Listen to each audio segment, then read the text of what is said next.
For today's cup of coffee. Cup of coffee. It's been a long week. It's been a long day. And so it's been a long day. Yeah, it's been a long day. No Fohu. He's staying another night. And that's okay. Yeah. The anesthesia seemed to have taken hold on him greater than usual. I think that's what they said. Yeah, he got the snip, and so. But they wanted to keep him overnight, which was fine by us. A little groggy buddy. Yeah. Woozy. Yeah, so we're going to go pick him up tomorrow. It was a day of running. Mm-hmm. I have I don't want to say disturbing. It's interesting, but it's a story I'm not quite sure what to make of it quite. What is it? Quite.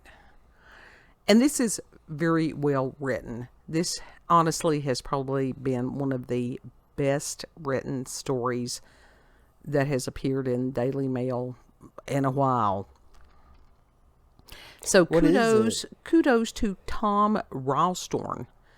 And this was from December the 2nd of 2023. And the article is quite lengthy, but it is a really good read. I'm not going to read it verbatim because we're exhausted. What he's talking about is new technology that harnesses the power of AI to bring the dead back from the grave in a virtual form. What? And it's being called grief tech or digital necromancy. And a growing number of startup companies are offering services that promise to keep the memories of lost dead ones alive but they're still forever. Not alive. They're still not alive. It's a fucking hologram. Yeah.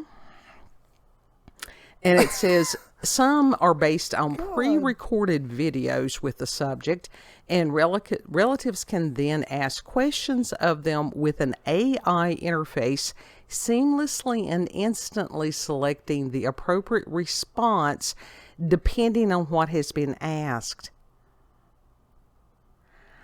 Okay. And I don't know how it's going to catch their personalities. It says I really don't. That this one lady had spoken through a video screen, but others are using the same technology to be reappeared as talking, moving holograms. You know, they've had those holograms since like 2015, I think. Mm-hmm. That's when they started showing. Well, Japan has had them for a minute. Yes, and some people are marrying them. Yeah. So that's old news, though. I know, but it's still disturbing. And it says that by learning from video footage, photographs, and other material such as social media posts, text messages, different things like that, AI can recreate a version of an individual that looks, speaks, or interacts like the real person. How is it going to catch the absolute essence of said person? I don't understand how it can, because that's unique to that person. It is. And as much as it can try to replicate it, it's not going to be successful because that's not the actual person. That can be true of the people that appear on social media daily. Yeah. And it says that the range of grief tech goes from simple chat bots to sophisticated avatars that imitate the look and sound of the deceased. One South Korean company that already has reunited a member of bereaved individuals with ultra-realistic video-generated versions of their loved ones promises, quote, after your parents pass away, you can meet them in the cloud through AI technology to alleviate the pain of the death of your loved ones. let us use AI to remember our parents' smiling faces and their warm voices forever. Live in the cloud through AI. Live in the hearts of loved ones, end quote. To me, that's kind of creepy. I don't like that. I really don't like that. And especially if they get as far as the virtual reality thing going. You talk about getting lost. Yeah. And But it's fake. It's all fake. Well, I want the real deal. Grief tech, it says, is raising ethical questions and dividing opinions. And those who have taken advantage of these new services say they offer a valuable way to preserve and pass on memories and details of lives that otherwise would be forgotten. They also say they can provide comfort to those using them in much the same way that flipping through a photo album or watching a home video would do.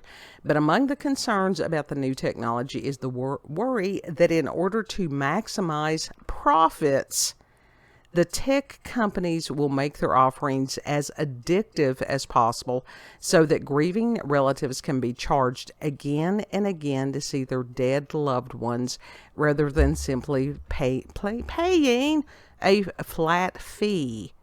You know what that's like? That's like when you have a friend online and then friend dies, and so you're left with this account. Yeah. That's just empty. The avatar is right there. Yeah. But the person behind it is not. Yeah. That's fucking tragic. That's it is sad. It is.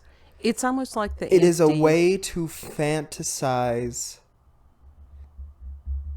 them still being here and get caught up in a delusional state of being, almost a psychosis state of mind. Yeah, I can see how it very easily could have some very adverse mental health effects.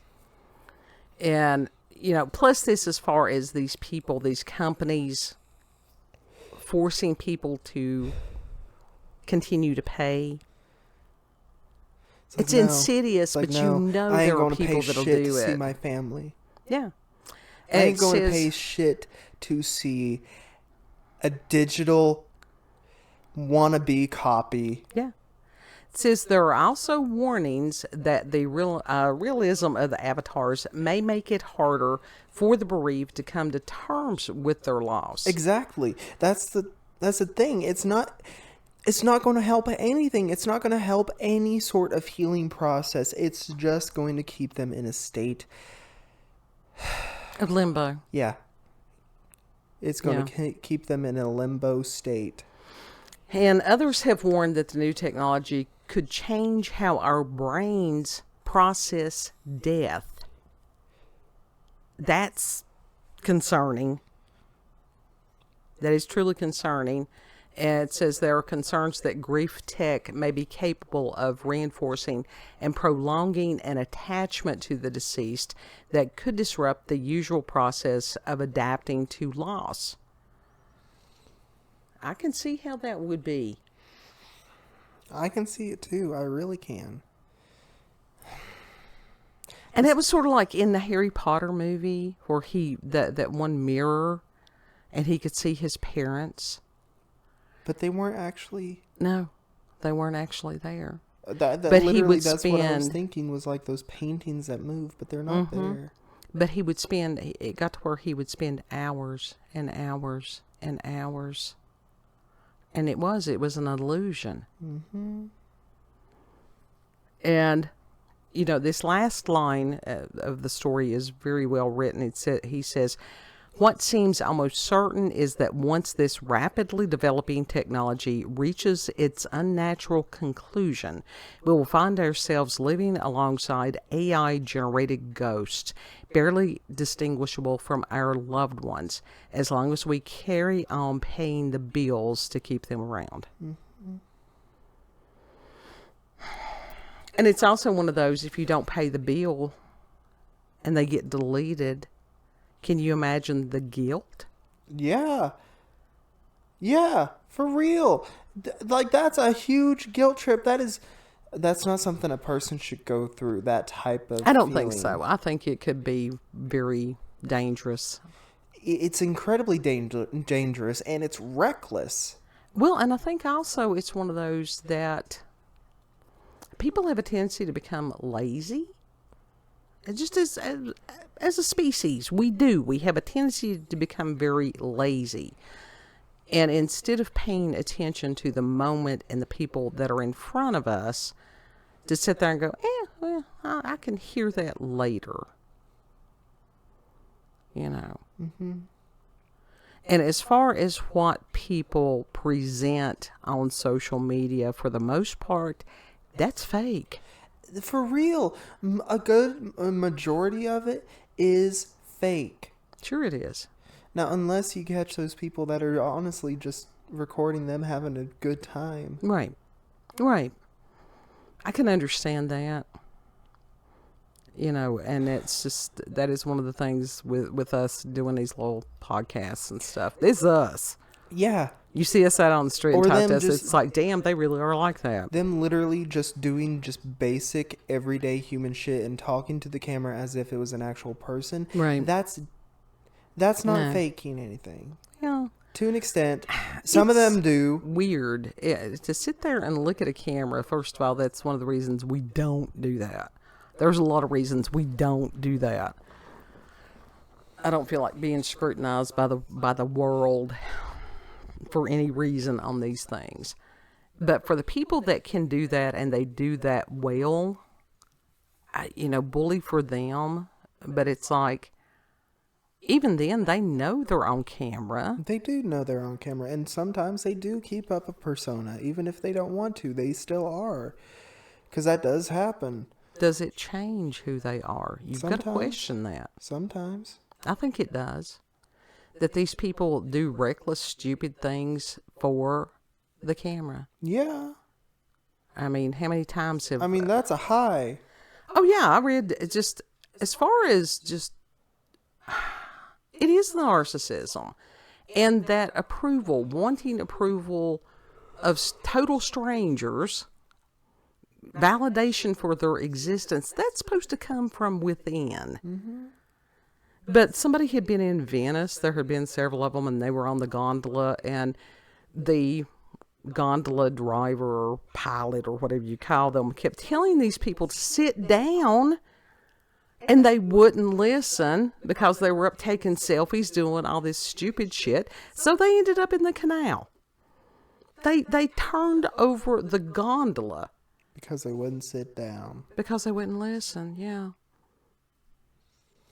And that you've got a large percentage of people, or maybe it's not that large, it just seems that large, of people that they're too busy paying attention to themselves and aren't paying attention to the people that are around them. Yeah. That's a good portion of it. That they go on vacation. Do they go on vacation to a spot that they really want to enjoy? Or do they think that will be a good photo op? Some of them do it just for the photo op. Mm-hmm. Like a good portion of people do it just for the photo ops. I will tell you That's this. why they travel. I would not go to any place that has been recommended by any of these, it's like, as far as a photo op. I would avoid that like the plague. Because they have shown the reality to this. These people lined up waiting to have their turn to tick and talk and, all this bunch of stuff. Mm-hmm. Gotta have that aesthetically pleasing photo or video. It's got to be just so. Right. And what if somebody, as far as these loved ones, going back to the main thing, would they have the technology at some point to alter to where the person that when they passed, if they were old, could they alter it to make them young? To totally, it's a totally Mama, fake. They've already done something. That. They've already done that. With the grief tech? No, but with filters and stuff. They've done it where, like, if you put the filter on and you're like, age 50. It'll make you look like you're in your 20s. Oh, that was the one that was really screwing people up, wasn't it? And then there's this other filter that basically ages you. Right. And it is realistic. Right. But I do remember you showing me that about the like middle-aged, aging ladies and stuff like that, and they were freaking out. Because reality is, time is. Although one person did use it on their already old grandma, the old filter, and she's like, damn, it didn't make a difference. Well, what were they going to do? Show a skull? I mean, really? Yeah. Really? Nah, it's gonna Memento be like one of those dogs, mori. and it's just gonna be even more wrinkles on top of wrinkles to the point that you can't see their face. Right. But I mean, as far as the ones who were seeing themselves It doesn't actually young, do that, but it would be funny if it did. those were the ones that were really having a meltdown, that they saw themselves as far as how they used to look 20, 30, 40 years ago. Well, yeah, because it makes them like go through that aging crisis Again. all over again. Why does it have to be a crisis? That is a recent world thing. No, it's not. And to a large extent, it is. I mean, it's bigger now than it was, but it was always like that. Well, and it's Almost always. it's interesting as far as how the world views. I don't want to start this big thing as far as the women aging versus the men aging. It simply is. And, there's a lot of things that seem unfair. And it depended on cultural references also. I know with the Native Americans, as somebody aged, these were the elders. They were the ones that the other ones went to for wisdom. Mm-hmm. And I know that that's true in other cultures. But what we got going on right now, it's ass backwards. Which is not a good thing. No, it's not. But it really concerns me how all-encompassing the computers and the internet and stuff is. It used to be that there was a clear distinction between cyber and real. And over the past several years with AI and stuff, that line has been blurred. Purposefully, they want things to look more real. They want to get into that virtual reality. They've been trying to do that since the 80s. Yeah. To truly have that Matrix thing. Yeah. But that's even before the Matrix movie came out. Yeah. Like, Nintendo already had a failed VR system from the 80s. Yeah. They were... Now, I won't say they were the first ones, but they were close to the first ones that tried to make VR in-home gaming. Right. They had the immersive. Oh God, what was? It was like the Nintendo Boy or something like that. It wasn't the Game Boy. It was like this giant red headset that you had to crouch. You had to literally position like this. Y'all can't see me, but you're crouched down, head hunched, head in this fucking viewfinder while it's on a stand and you're playing a video game that's only in red and black. Well, and to get like not this comfortable. to get this 3D effect. No, that's why it failed. Well, There's literally yeah. the amount of games that was released for it, because it failed that bad, is literally about yay tall. Well, it's like probably the amount of 20 games. It was like 3D cartridges. glasses in the movie theaters and stuff like that. And some of those can be really fun. Mm-hmm. But that's different than having a hologram. And It is different than having a hologram. A hologram is just, it's like having a ghost. Yeah. And this article had also mentioned an episode of Black Mirror. And that in the... They're predicting the future. Yeah. Apparently. And that's kind of frightening. But in the Black Mirror, eventually there was an android that was created of the deceased loved one. An android. Yeah, that's what I said. I don't like that. I don't like that. No. Because being human is this incredible experience. Yeah, I mean, With this is the a very sorrow special. and the joy, and it's all everything part of the experience. It is. You cannot have the ups without the downs. No. And so this is a really It's boot camp. Real life is boot camp. it is boot camp. But with the grief technology and stuff here, I can, and I guess it would depend on the individual, but I can see this going all kinds of wrong. Yeah. Yeah, this can go sideways real fast. Real fast. Whereas some people, to sit there and say, oh, yes, look at this lovely little image of whomever doing whatever, to help remind them, I can see other people getting re-traumatized daily.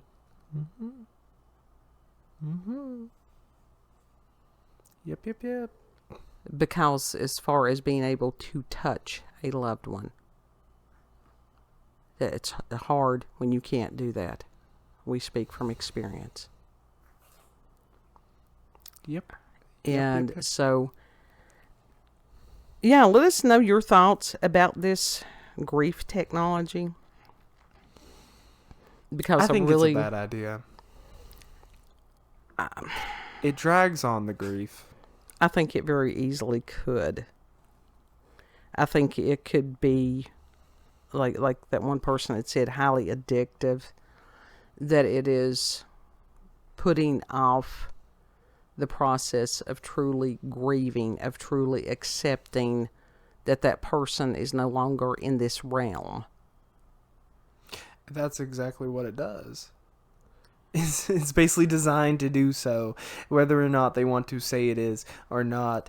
It is designed to completely inhibit the grief process, which is a process everyone has to go through, Well, regardless. yeah. In some ways, it's another thumbing their nose at God It's trying and to the distract design them of this from planet. reality. Yeah.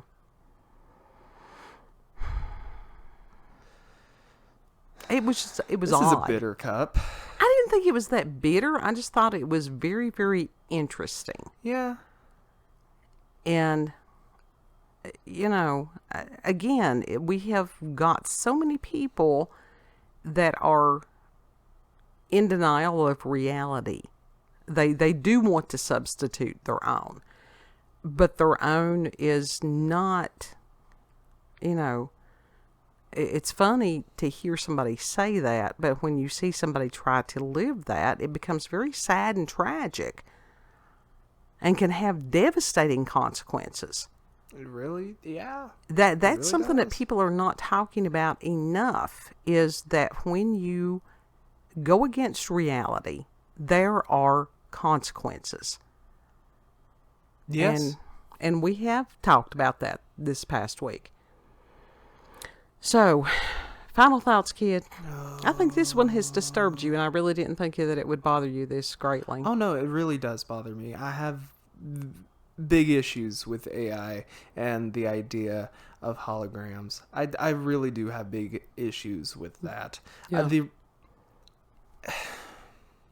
On one hand, I think it's awesome to have holograms. I think that's cool. But also, I know what that means as a society for us to adopt that sort of technology. Right. It's not a healthy way of living. It's No. not a human way of living. It's very sterile, very scientific, if that. It reminds me of Half-Life. It's man-made. Yeah. It reminds me of the world in Half-Life where you have this high-tech shit, holograms teaching you all that. No, I don't want that. The risks, because it reminds me, if that technology exists, there's even more technology that exists beyond my knowledge that is harmful. Oh, yeah. Well, it's like and that they are keeping from us. Oh, yeah. I've been reading reports Exactly. this past week about And I knew when this hit, you didn't have to be a psychic to foresee what was coming down the pike on this one. Those kids that were doing the virtual classrooms and stuff like that, the mental health problems those kids are having, Yeah. huge. I mean, just, they don't even know. I do not want reality to become Mirror's Edge. But this is where we have to be alert. We have to take action so that it does not. Even if it's a matter of discussing these things and going, hey, this is not necessarily a good thing. And it's like to see somebody else go through that. But can you imagine? They're sitting there going, oh, we're offering you this product and there the hologram is. And then if you don't accept it, don't pay for it, don't buy it, it almost feels like a rejection of that individual. Especially when that grief is fresh. I can see that being taken advantage of. Yeah, I can see them integrating that into the funeral business. Oh, yeah. Funeral industry. Yeah. Yeah. And it's disgusting to take advantage of someone when they are in such a vulnerable state. Oh, and I've seen them do it. I have But it's seen a hideous them do it. It is act. heinous. It is. It is. So is that your final thoughts on it? Yeah. So if you've had experiences with paranormal, supernatural, encounters with UFOs, aliens, cryptids, you can send us an email, cupofcoffeewithscream@gmail.com. And the email address is there in the description box. The link to the article will be there.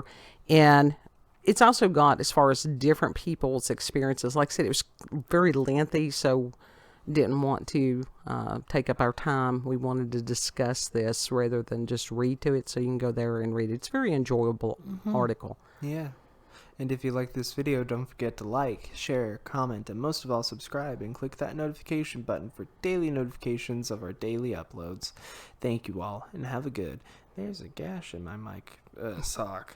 The cats. I'd say that's cats. That is cats. That is cat claws right there in my windscreen. Yes. Yes, because they tear shit up. That is the basis of cats. Anyhow, know that you are very loved, and Lord willing, we'll see you on the next cup. Bye. Bye. What the fuck?